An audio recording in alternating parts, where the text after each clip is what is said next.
আসসালামু আলাইকুম and welcome back to my channel. কেমন আছেন সবাই? আশা করছি সবাই অনেক ভালো আছেন। আলহামদুলিল্লাহ আমরাও ভালো আছি। তবে হ্যাঁ, বেশ কিছুদিন থেকে শরীরটা অনেকটা অসুস্থ বলতে পারেন। যারা রেগুলার আমার ভিডিও দেখেন তারা তো জানেন, আর যারা জানেন না তাদের উদ্দেশ্যেও বলছি, সবাই আমার জন্য দোয়া করবেন।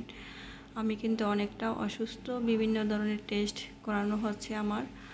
তো দোয়া করবেন সব কিছু যেন স্বাভাবিক হয়, নর্মাল থাকে, আমি যেন আগের মতো আবারও হাসি খুশিভাবে আপনাদের সাথে ভিডিও শেয়ার করতে পারি। তো যেহেতু এবার ঈদ কিন্তু চলে আসছে, ঈদে কোনো কেনাকাটা নাই, যেহেতু আমি অনেকটা অসুস্থ, কোনো কেনাকাটা বা কোনো কিচ্ছু প্রিপারেশন আমার বাসায় নেই। তবে আমার একটা ছোট বাচ্চা আছে, আপনারা কিন্তু অনেকেই জানেন আমার একটা ছেলে আছে। তো ছেলে তো অনেক ছোট, ও তার অভাব বা সমস্যা এগুলো তো আরও বুঝবে না, যেহেতু সামনে একটা ঈদ চলে আসছে। বাচ্চাকে তো আমাদেরও কিছু দিতে মন চাই, তাই আমরা কিন্তু বের হয়েছি যে ওকে এক জোড়া জুতা কিনে দিব বা স্যান্ডেল কিনে দিব।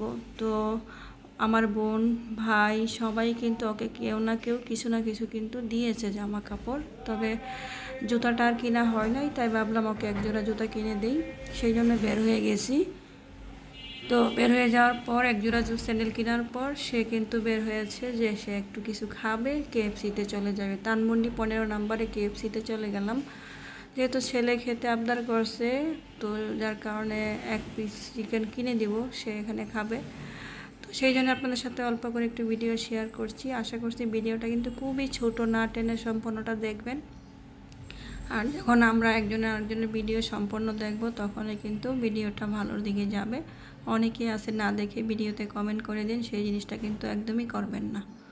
তো এখানে কেএফসির ভিতরে দেখতেই পাচ্ছেন, যারা ধানমন্ডি ঢাকায় থাকেন তারা তো অবশ্যই কেএফসি চিনেন, বলার কিছু নেই। তো ভিতরে দেখতে পাচ্ছেন এখানে নিচ থেকে খাবার নিয়ে আমরা কিন্তু দোতলায় চলে যাব।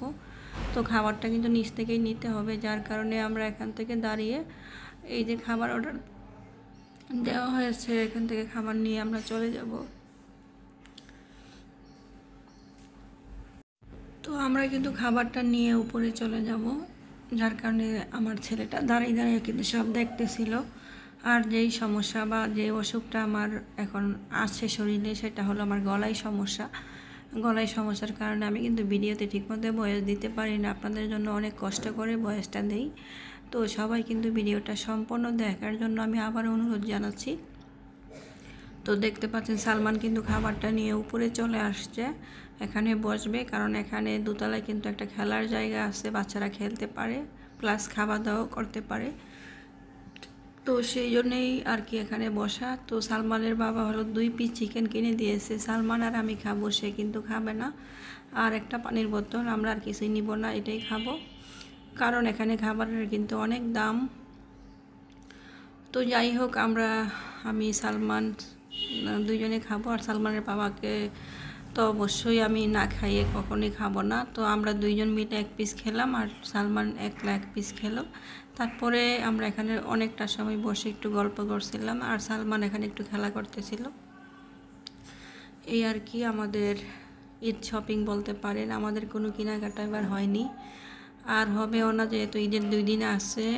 আর আমার কিন্তু এখনও প্রায় 2 থেকে 3টা টেস্ট করানো বাকি আছে, ওগুলো করাতে হবে। সব মিলাই জিলে আমাদের বাসায় কোনো ঈদের প্রিপারেশন নেই।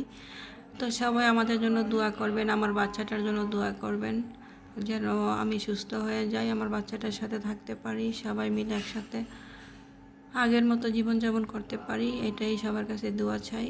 তো সালমান কিন্তু চিকেনটা খাচ্ছে না, কারণ কি জানেন, সালমানের বাবা এখনও নিচে আছে, উপরে আসে নাই। তো সালমান কিন্তু কোনোভাবেই চিকেনটা খাওয়া শুরু করছে না, কারণ সালমানের বাবাকে সালমান খুব ভালোবাসে। তো যার কারণে ভাবছে তার বাবা যদি না খায়, সেই জন্য সে বসে আছে। তো অবশেষে আমারও কিন্তু ভীষণ পরিমাণ মন খারাপ, শরীর খারাপ, আমি যেতেই চাইনি, আমাকে ওরা জোর করে নিতেছে যে কিছুক্ষণ ঘুরে আসলে ভালো লাগবে, শুধু সেই জন্য আমার এখানে যাওয়া। তবে ভীষণভাবে ভিতর থেকে শরীর মন খারাপ থাকলে আপনি কখনই হাসতে পারবেন না, কখনই আপনার মুখে হাসি আসবে না। যারা আসলে খারাপ সময় দিয়ে যাচ্ছেন তারাই বলতে পারবেন, মানুষের সময় সারাক্ষণ কিন্তু একরকম থাকে না, ভালো খারাপ মিলাই মানুষের জীবন। তবে আমরা অনেকে মানতে পারি না, আমাদের খারাপ সময় আসলে আমরা ভেঙে পড়ি। বিশেষ করে আমি তো একদমই ভেঙে পড়ি, মানসিকভাবে ভেঙে পড়ি। আর আমার অবস্থা দেখতেই পাচ্ছেন, আমার চেহারাটা একদমই নষ্ট হয়ে গিয়েছে, শুকিয়ে গেছি আমি অনেক বেশি। আল্লাহ ভালো জানে আমার কি সমস্যা হয়েছে। সবাই দোয়া করবেন যেন আমি আমার সন্তানের সাথে হাসি মুখে থাকতে পারি, আর আপনাদের সাথে আবারও ভালোভাবে ভিডিও শেয়ার করতে পারি, সুন্দরভাবে ভয়েস দিতে পারি। আমার কণ্ঠের অবস্থা এতটাই খারাপ, আমি কোনোভাবে ভয়েস দিতে পারতেছিলাম না। কয়েকবার পানি খেয়ে খেয়ে কথা বললাম, শুধু আপনাদের সাথে ভিডিওটা শেয়ার করব বলে। তো আজকের মতো বিদায় নিচ্ছি, দোয়া করবেন সবাই, ভালো থাকবেন, সুস্থ থাকবেন। আল্লাহ হাফিজ।